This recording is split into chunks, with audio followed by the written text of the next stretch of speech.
Hey everyone, today we will show you how to lock a column in Google Sheets.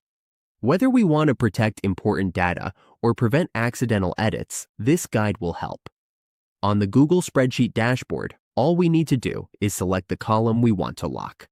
Then go to Data in the upper menu, right beside Format. When we click Data, a drop-down menu will appear. From there, we just need to find Protect Sheets and Ranges. Once we click this, a pop-up window will appear on the right side.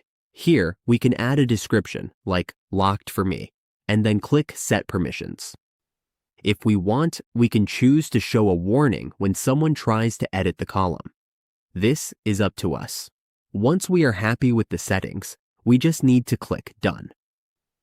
As we can see, the column is now protected and cannot be edited by anyone except us.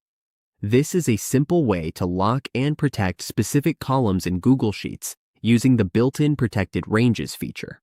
It lets us control permissions so our important data stays safe and organized. And that's it. Now we know how to lock a column in Google Sheets.